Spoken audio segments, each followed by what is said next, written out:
Amén. Los invito a que abran sus Biblias ahí en Éxodo capítulo 2, versículos del 15 al 25.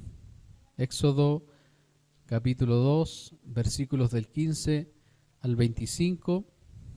Ahí sí tienen un separador ahí para su Biblia, déjenlo ahí, porque ahí nos vamos a quedar. El título de este sermón es Moisés huye a Madián. Y voy a leer la palabra del Señor en el nombre de Jesús.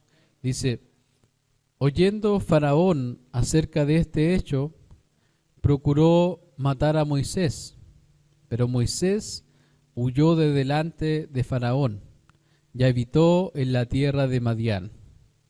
Y estando sentado junto al pozo, 7 hijas que tenía el sacerdote de Madián vinieron a sacar agua para llenar las pilas y dar de beber a las ovejas de su padre. Mas los pastores vinieron y las echaron de allí. Entonces Moisés se levantó y las defendió y dio de beber a sus ovejas. Y volviendo ellas a Reuel, su padre, él les dijo: ¿por qué habéis venido hoy tan pronto? Ellas respondieron: un varón egipcio nos defendió de mano de los pastores y también nos sacó el agua y dio de beber a las ovejas. Y dijo a sus hijas: ¿dónde está? ¿Por qué habéis dejado a ese hombre? Llamadle para que coma. Y Moisés convino en morar con aquel varón, y él dio su hija Séfora por mujer a Moisés. Y ella le dio a luz un hijo, y él le puso por nombre Gersón, porque dijo: forastero soy en tierra ajena. Aconteció que después de muchos días murió el rey de Egipto, y los hijos de Israel gemían a causa de la servidumbre, y clamaron, y subió a Dios el clamor de ellos con motivo de su servidumbre. Y oyó Dios el gemido de ellos, y se acordó de su pacto con Abraham, Isaac y Jacob. Y miró Dios a los hijos de Israel, y los reconoció Dios. En nuestro viaje hacia la tierra prometida, en nuestra predicación pasada, vimos acerca de que Moisés fue criado como un auténtico príncipe de Egipto. Pero a la edad de 40 años, Moisés huye a Madián. Entonces, en el viaje, en nuestra predicación de hoy, vamos a dejar un momento al pueblo de Israel aquí en Gosén y vamos a acompañar a Moisés a la tierra de Madián, que está a este lado. Y vamos a ir directo al texto bíblico y vamos a ver cómo el Señor nos va a ir enseñando su palabra en esta tarde. Y el primer punto que tenemos es Moisés, el defensor. Y aquí en el versículo 15 dice: oyendo Faraón acerca de este hecho, procuró matar a Moisés, pero Moisés huyó de delante de Faraón y habitó en la tierra de Madián. Quiero traerte a la memoria un poco lo que estuvimos hablando, porque recordemos que Moisés mató a un soldado egipcio que estaba haciendo daño a uno de sus hermanos israelitas. Si uno mira superficialmente la historia, uno puede ver que Moisés simplemente huyó porque lo querían matar, porque tuvo miedo. Pero vimos ahí en Hebreos y vimos en los otros textos bíblicos que Moisés no solamente huye por el temor a la muerte, sino que Moisés huye porque él ya no quería ser llamado la hija de Faraón y no quería estar ahí en Egipto, puesto que él sabía cuál era su identidad. Y es por eso que tenemos a Moisés saliendo de Gosén rumbo a Madián. Y la palabra Madián, para que ustedes sepan, viene del hebreo Midian, que significa contienda, significa conflicto. Y Génesis 25, del 1 al 2, nos narra que las personas que vivían ahí en Madián eran descendientes de Abraham, porque Madián era un hijo de Abraham que tuvo con una mujer llamada Sétura. Esto ocurrió después de la muerte de Sara. Después de la muerte de Sara, Abraham tuvo otra mujer, y de esa mujer nace Madián, quien iba a ser quien iba a ser ese hijo que iba a poblar toda esa región. Porque Madián no es, por así decirlo, una ciudad en específico, sino que podríamos decir que es un sector ahí que está al sur de Canaán. Y para que ustedes sepan, Madián estaba a una distancia de 300 a 400 kilómetros más o menos desde Gosén, lo que implicaba un camino de 3 a 5 días. Y es probable que Moisés haya viajado con una caravana de comerciantes allá. Eso es probable, o también es probable que haya sido un viaje más largo donde el Señor lo sostuvo. Génesis 37 también nos señala que fueron los madianitas los que compraron a José para llevarlo a Egipto. En la antigüedad, la región de Madián era conocida por sus recursos naturales, especialmente por su riqueza en minerales, y en particular los madianitas eran expertos en la metalurgia y trabajaban en el comercio de metales, incluyendo el oro, la plata y el cobre, y además practicaban la agricultura y la ganadería. Esto poniéndonos un poco en el contexto de dónde fue a parar Madián, dónde fue a parar Moisés, a la tierra de Madián, que en comparación a Egipto, Madián era un lugar muy escaso, a pesar de que trabajaban con muchos metales, pero no se compara a la gloria que Moisés tenía en Egipto. Y aquí el versículo 16 ya nos empieza a mostrar qué fue lo que hizo Moisés al llegar a Madián. Dice, y estando sentado junto al pozo, obviamente para querer beber agua, dice, 7 hijas que tenía el sacerdote de Madián vinieron a sacar agua para llenar las pilas y dar de beber a las ovejas de su padre.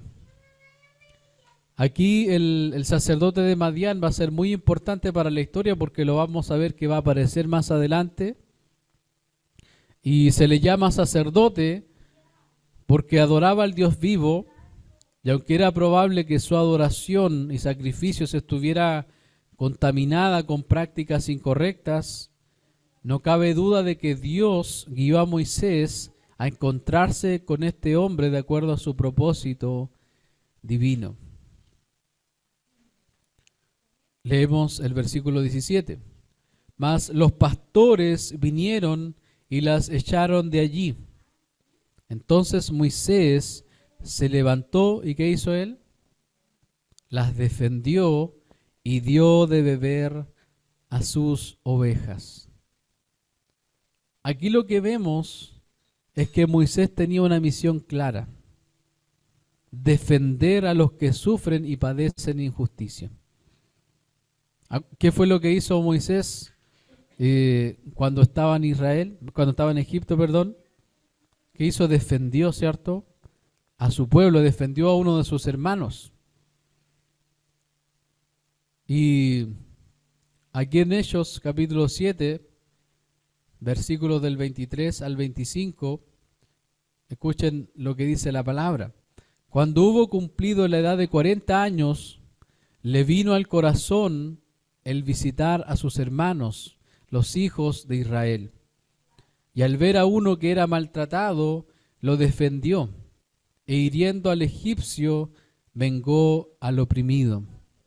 Pero él pensaba que sus hermanos comprendían que Dios les daría libertad por mano suya, mas ellos no lo habían entendido así. El Señor desde pequeño le había enseñado a Moisés cuál iba a ser su destino, para qué él había sido llamado. Por eso es que Dios permitió que sus padres lo cuidaran y lo criaran hasta ser adoptado por la hija del faraón. Porque de esa forma él iba a saber a lo que estaba llamado. Y otra cosa aquí relevante es que Moisés defiende no solamente a los israelitas, sino que también defiende a personas que son de otros pueblos. Aquí llegamos a nuestro punto 2. Moisés, el forastero. El versículo 18 dice: y volviendo ellas a Reuel su padre, él les dijo: ¿por qué habéis venido hoy tan pronto? Ellas respondieron: un varón egipcio nos defendió de mano de los pastores, y también nos sacó el agua y dio de beber a las ovejas. Y dijo a sus hijas: ¿dónde está? ¿Por qué habéis dejado a ese hombre? Llamadle para que coma. Y Moisés convino en morar con aquel varón, y él dio su hija Séfora por mujer a Moisés, y ella le dio a luz un hijo, y él le puso por nombre Gersón, porque dijo: forastero soy en tierra ajena. Lo que aquí vemos es muy importante para el desarrollo de la historia, porque Moisés recuerda su herencia hebrea a pesar de estar tan lejos de su pueblo, habitando en una tierra sin nadie de su patria.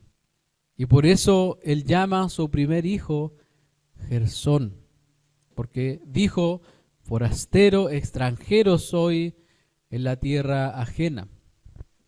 El nombre Gersón viene del verbo hebreo garash, que significa expulsar. Ahí en Hechos 7:29 nos dice que Moisés vivió como extranjero en tierra de Madián, donde engendró 2 hijos. Y esto no es un concepto nuevo, esto de vivir como extranjero. Y esto que el Señor nos está mostrando acá es algo que va más allá de algo físico, algo terrenal. Ahora mismo nosotros, la mayoría de los que estamos acá no somos extranjeros en nuestro país. Tenemos la nacionalidad, pero al mismo tiempo somos extranjeros y estamos de paso en este mundo. Porque incluso Abraham, habitando en la misma tierra prometida, vivió como extranjero, porque él esperaba la ciudad que tiene fundamentos, cuyo arquitecto y constructor es Dios. Es por eso que este viaje hacia la tierra prometida es más que un museo histórico, es más que una historia donde miramos un mapa, es una realidad a la cual se nos llama a vivir como forasteros en esta tierra. Hemos sido llamados a vivir como extranjeros en este mundo. Por eso no nos debemos apegar tanto a este mundo. No debemos amar tanto a este mundo, las cosas de este mundo, porque todas las cosas de este mundo son pasajeras. Lo que hoy día tenemos, mañana no lo vamos a tener. El dinero que recibimos, el dinero que obtenemos, la comida que tenemos en nuestro refrigerador, las cosas que el Señor nos ha dado, que son buenas, todas esas cosas son pasajeras. Es por eso que no debemos poner nuestra esperanza en las cosas pasajeras de este mundo. Porque nuestra patria está muy lejos. Y lo que nos recuerda esa realidad, lo que nos recuerda que somos extranjeros en este mundo, es que el sufrimiento es parte del día a día. Porque, no sé si a usted le pasa, a mí me pasa. cuando todo está bien, como que me acostumbro a este mundo, como que le encuentro el gustito a este mundo. Pero viene el sufrimiento, el Señor trae la prueba, el Señor nos muestra nuestro pecado, el Señor permite los problemas, permite las aflicciones, para que recordemos que nuestra patria está lejos. Y aquí llegamos al punto 3, el Dios del pacto atento a su pueblo. Y aquí llegamos al versículo 23. Aconteció que después de muchos días murió el rey de Egipto, y los hijos de Israel gemían a causa de la servidumbre.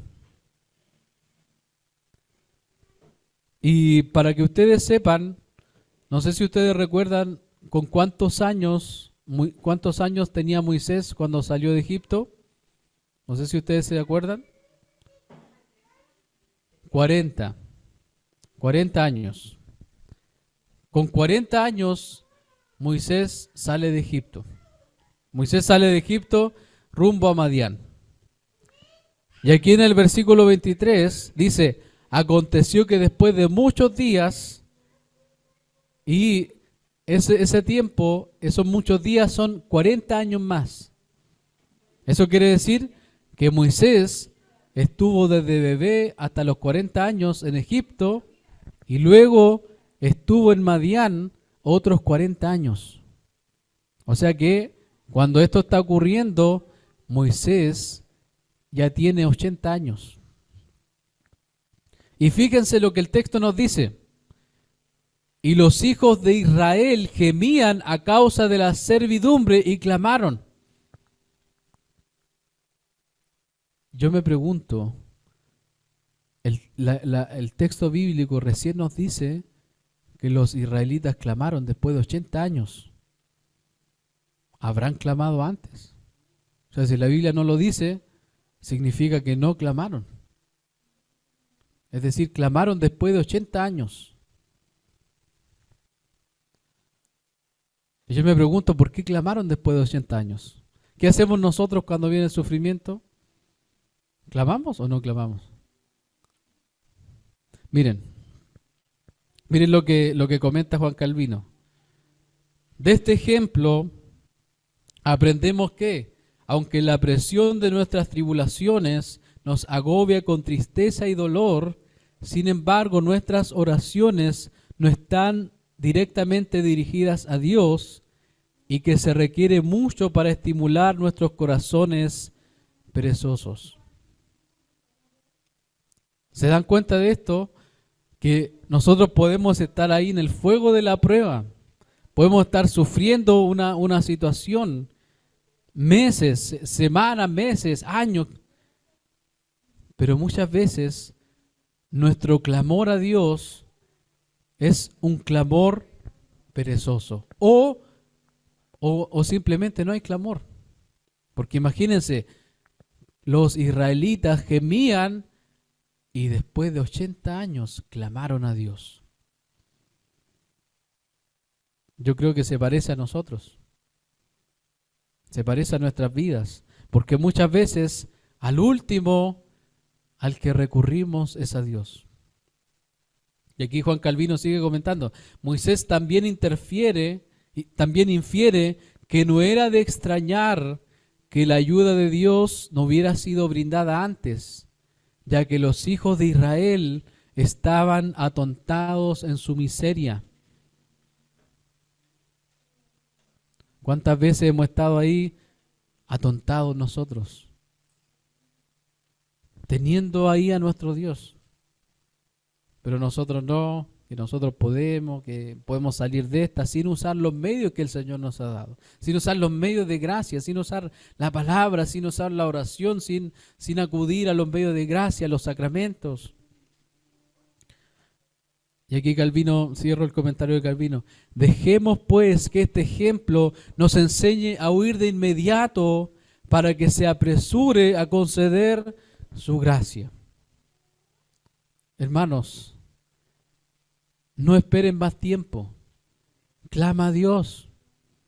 Ríndete al Señor, no dejes pasar más tiempo, no te atontes en tu miseria, sino que ríndete a los pies del Señor y el Señor te va a ayudar. Déjelo ahí. Dice, o mejor retíralo para que no se rompa, por favor. Dice, y subió a Dios el clamor de ellos con motivo de su servidumbre. No sé si a mí me encantan esos salmos que dicen, el Señor escuchó mi oración. Clamé a Jehová y el Señor me oyó y me libró de todos mis temores. ¿Sabe por qué esos salmos dicen eso? Porque nosotros no clamamos a Dios. Pero cuando nosotros clamamos a Dios, nosotros debemos estar seguros que nuestro clamor sube al trono de Dios. Y fíjense que Dios toma acciones. Ahí en el verso 24. Dios no se queda indiferente al clamor de su pueblo. Si el pueblo clama, el Señor va a estar ahí atento. Dice, y oyó Dios el gemido de ellos y se acordó de su pacto con Abraham, Isaac y Jacob. Recuerda que el pacto que Dios ha hecho con su pueblo es un pacto de gracia que descansa en el carácter de Dios. Por eso tú y yo debemos ir a Él en clamor, en oración. Los que viven como extranjeros en este mundo tienen la oración como su primer recurso, porque un forastero está indefenso en una tierra extraña, ¿cierto? Veamos a nuestros hermanos extranjeros, a los extranjeros que están a nuestro lado.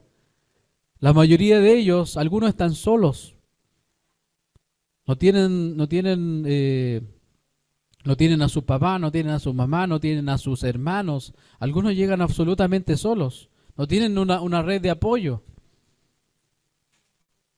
Y tú y yo, hermanos, somos forasteros, indefensos en una tierra extraña y nuestra dependencia está y viene solamente de Dios. Y si Dios nos escucha, si Dios nos oye a nosotros, es a través de lo que el Señor ha hecho por nosotros. Si Dios nos puede escuchar hoy día a nosotros, si hoy día nosotros podemos clamar a Él y Él nos va a oír, es porque su Hijo nos ayuda. Y su Hijo dio su vida en la cruz para que nosotros podamos ser escuchados por Dios. Y así como Dios levantó a Moisés para defender y liberar a su pueblo, Dios levantó a Cristo para que nos defienda diariamente. La defensa del Señor, la ayuda de Dios, es una defensa diaria para nuestras vidas. Primera de Juan, capítulo 2, versículo 1, dice, hijitos míos, estas cosas os escribo para que no pequéis, y si alguno hubiere pecado, abogado, paracletos, tenemos para con el Padre a Jesucristo, el justo. Cristo es quien ha sido llamado a estar a nuestro lado. Eso significa el concepto abogado. Es un abogado que nos defiende, es un abogado que está a nuestro lado. En Egipto Dios estaba con su pueblo, pero ellos lo olvidaron y clamaron después de mucho tiempo. En este Egipto no hay un día en el que no debamos clamar a Dios. Hermanos y hermanas, aunque tú estés en tu mejor oasis ahí relajado, sin deudas quizás por pagar, sin ninguna enfermedad, cuando todo brilla, cuando la mesa está llena, en ese día también tienes que clamar. Porque los días oscuros van a venir. Y todos los días tienen algo de oscuridad en este mundo. Hay debilidades, hay tentaciones, hay dolor, hay sufrimiento. Y cuando estamos más relajados, hermanos, Es cuando las tentaciones vienen, cuando el diablo se levanta, cuando el mundo se levanta contra nosotros. Es por eso que no podemos relajarnos, no podemos descansar de la oración.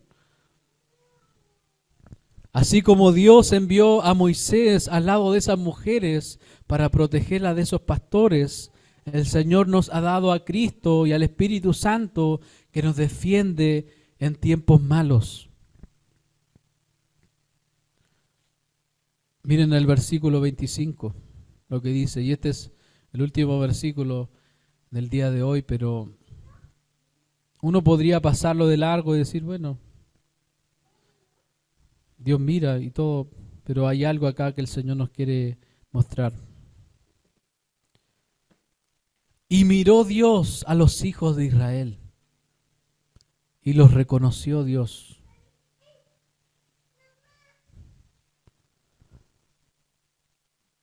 Sabemos que el Señor conoce todas las cosas, ¿cierto? Sabemos que el Señor conoce nuestras vidas, conoce todos nuestros secretos, conoce nuestra intimidad. Él sabe lo que hacemos cuando nadie más nos ve. Pero cuando este texto nos dice que Dios miró, que Dios los reconoció, no nos está solamente hablando de su omnisciencia, de que Él conoce todas las cosas, sino que nos está hablando de algo más profundo. Porque no sé si alguna vez te has sentido como que el Señor no está contigo. Yo me he sentido así en algún momento. Cuando he visto que he fracasado en mi vida cristiana, cuando he visto que he pecado contra el Señor en cosas que no quería volver a pecar, cuando muchas veces la aflicción llega a la puerta de forma inesperada, entonces nos sentimos como que Dios no nos mira, como que Dios no nos tiene en cuenta, como que Dios no nos considera. Y es por eso que este texto dice que y miró Dios a los hijos de Israel y los reconoció Dios. Cuando Dios dice que nos mira y nos reconoce, quiere decir que Él va a tomar cartas en el asunto. Él va a actuar. Él lo va a hacer. Génesis 16 nos habla acerca de Agar, una sierva egipcia. Ustedes se acuerdan de Agar, ¿cierto? Que tuvo a Ismael, pero la esposa de Abraham le hacía la vida imposible. Entonces esta sierva que era egipcia, que no era del pueblo de Israel, estaba en aflicción, pero Dios vio la aflicción de ella. Dios miró su aflicción. Y ahí en el versículo 13 de Génesis 16 dice, entonces llamó el nombre de Jehová, que con ella hablaba, tú eres Dios que ve. Porque dijo, ¿no he visto también aquí al que me ve? Dios la vio a ella. Dios vio su aflicción. Para que ustedes sepan, ese verbo que está ahí cuando dice tú eres Dios que ve, cuando nuestro texto central en el 25 dice y miró Dios, viene del verbo raá en el hebreo, que significa atender, considerar, contemplar. Es más que mirar. Es más que mirar. Es más que una simple mirada que uno pueda dar. ¿Se ha fijado que muchas veces uno está haciendo algo en nuestra casa? Estamos, no sé, preparando la comida o trabajando o haciendo cualquier cosa. Yo que trabajo en mi casa, a veces estoy con los audífonos y viene mi hija y me dice, papá. Yo le digo, después te atiendo. Pero ella quiere ser mirada. Ella quiere la atención. Ella no se va a quedar conforme hasta que yo la mire, hasta que yo me saque mis audífonos y hasta que yo considere lo que ella está haciendo. De esa misma forma es lo que el Señor hace con sus hijos en este texto. Dios mira a su pueblo y lo reconoce. Y es por eso que en el próximo capítulo vamos a ver lo que el Señor va a hacer. Fíjense, voy a leer algunos textos. Mateo 14:14 dice, y saliendo Jesús vio una gran multitud y tuvo compasión de ellos y sanó a los que de ellos estaban enfermos. Cuando Dios ve, cuando Dios mira, cuando Jesús ve, cuando Jesús mira, Jesús va a hacer algo. Algo va a hacer el Señor. Algo va a hacer nuestro Dios cuando Él ve nuestra realidad. Lucas 7 del 12 al 14 dice, cuando llegó cerca de la puerta de la ciudad, he aquí que llevaban a enterrar a un difunto, hijo único de su madre, la cual era viuda, y había con ella mucha gente de la ciudad. Y cuando el Señor la vio, y uno puede saltarte esos verbos que están ahí, ¿por qué lo incluyen? Porque la mirada del Señor nos transmite su gracia, nos transmite su fidelidad, nos transmite su amor, nos transmite su carácter. Aquí estoy contigo, yo soy tu Dios, yo soy el Dios de tu padre, el Dios de Abraham, el Dios de Isaac y el de Jacob. Y cuando el Señor nos ve, cuando el Señor vio a esta mujer, dice, se compadeció de ella y le dijo, no llores. Y acercándose, tocó el féretro, y los que lo llevaban se detuvieron, y dijo, joven, a ti te digo, levántate. Tenemos un Dios que nos ve cuando le clamamos. Tenemos un Dios que nos ve, que está atento ahí al clamor de sus hijos, que no va a cerrar su mirada hacia nosotros. Pero la pregunta es, ¿estamos nosotros viendo a Dios? ¿Estamos con nuestros ojos puestos en Él? ¿O Dios es nuestra última opción, luego de haber sufrido y de haber intentado por nuestros propios medios salir adelante? Déjame decirte que si estamos en el Señor tiene que ser nuestro primer ayudador. Tiene que ser la primera persona a la que le pedimos ayuda. Porque lo que nosotros vamos a hacer sin pedir la ayuda del Señor es tomar puras malas decisiones. Es quizás hundirnos en una miseria profunda, mientras que nuestro buen Dios está ahí para ayudarnos. Ahora, vemos que el Señor miró Dios a los hijos de Israel y los reconoció Dios. Pero eso no significaba que ahora el Señor así los iba a sacar con un chasquido de dedos al pueblo de Israel de la tierra de Egipto, ¿no? ¿Se acuerdan ustedes lo que pasó con Lázaro? Lázaro estaba enfermo y el Señor fue al tiro o después, ¿cierto? Uno podría decir, Jesús se tardó, el Señor se atrasó. Acuérdense de que la hermana de Lázaro le dijo, Señor, si tú hubieses estado acá, esto no hubiese pasado. Pero el Señor tenía su propósito. A veces cuando nosotros clamamos a Dios, el Señor nos ve, pero el Señor nos dice, tranquilo, yo tengo un propósito en medio de la tormenta. Acuérdense de cuando los discípulos estaban ahí, en medio de la tormenta, en la barca, ¿qué empezaron a hacer ellos? Empezaron a usar todos sus recursos que tenían, y después ¿qué hicieron? Fueron a hablar con el maestro. Y uno se pregunta, ¿por qué no fueron al tiro a hablar con el maestro? Porque en nuestra naturaleza pecaminosa, nosotros vamos a buscar soluciones en nosotros mismos en primer lugar. Y es por eso que para la próxima vez que usted sufra, para la próxima vez que venga la prueba, la tentación, corre a Dios primero. Porque somos débiles, porque necesitamos de Él. Y así como el pueblo de Dios estaba sufriendo en Egipto, y así como nosotros sufrimos en este mundo, tentaciones, debilidades, enfermedades, lo que sea que suframos, lo que nos genere tristeza en este mundo, ten por seguro que cuando tú clamas a Dios, Él va a mirar, te va a reconocer y va a tomar carta en el asunto y te va a ayudar. Esa ha sido la predicación del día de hoy. Que el Señor los bendiga.